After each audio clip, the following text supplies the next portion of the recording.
Hi, everyone, and welcome to this week's Monday Memo. And today I'd like to share with you some thoughts around our processes in finance, particularly if we're actually taking as much care of them as we should, as say maybe what they do in hospitals. Because, say, in hospitals, what the process and controls are designed to do there, I imagine, is make sure that people are healthy and protecting them against anything bad happening to them.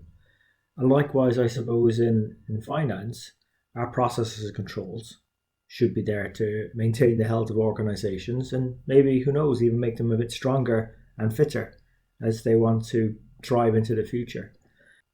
And what really ran it home for me, or rammed it home for me, was actually a sign I'm just looking at now, and I share for those of you watching this video, but also listening into the podcast. I'll talk through it. The sign says, "Ask my name before you take my blood."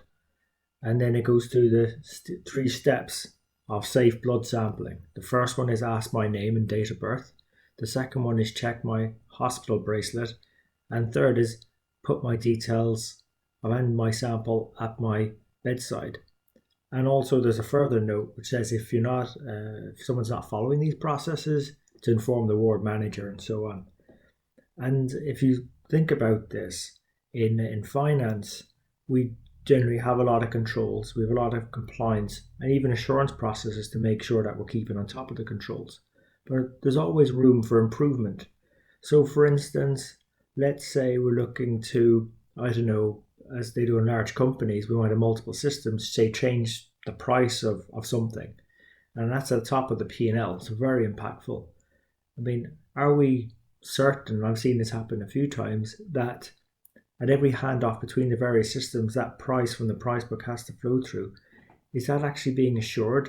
Are people actually checking the logs that things have transferred from one system to another and fed back to see if actually, well, all the changes we intended have happened? Because guess what?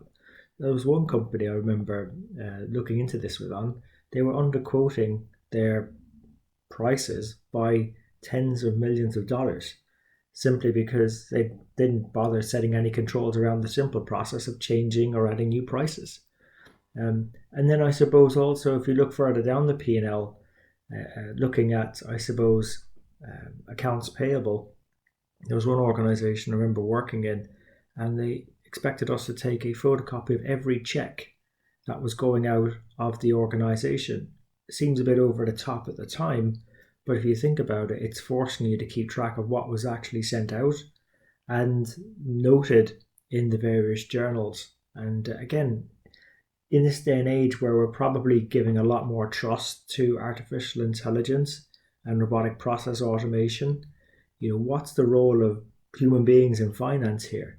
And I hope we sort of see it the way maybe shareholders would, that yes, where there's processes that we aren't needed and can be automated, that they're done. But if we are to be truly value creators in finance, then let's look at the net present value formula.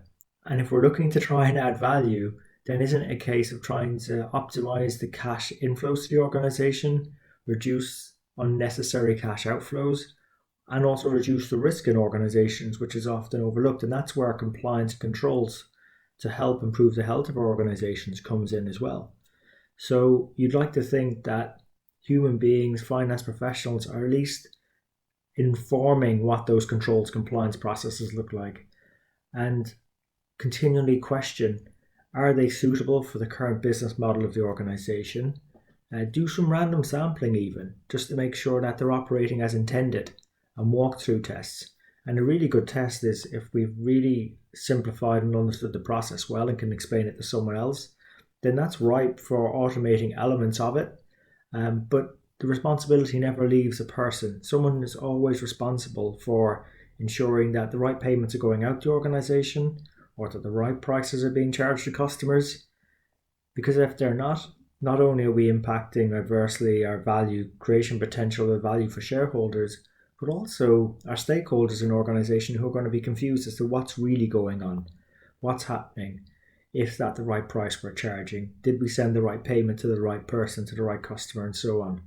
So look, we have a great opportunity here to look at what the hospitals are doing and see how serious they're taking the health of the people that they're caring for, And I believe we should be taking very similar care as well in terms of the health of the organisations we're caring for and supporting. So look, hope you found this Monday Memo useful. If you did, remember to maybe share it with your friends and colleagues, and also subscribe to the show. We're on all the major platforms: iTunes, Stitcher, SoundCloud and YouTube. And until next time, take care of yourselves and let's keep on building our strength in the numbers.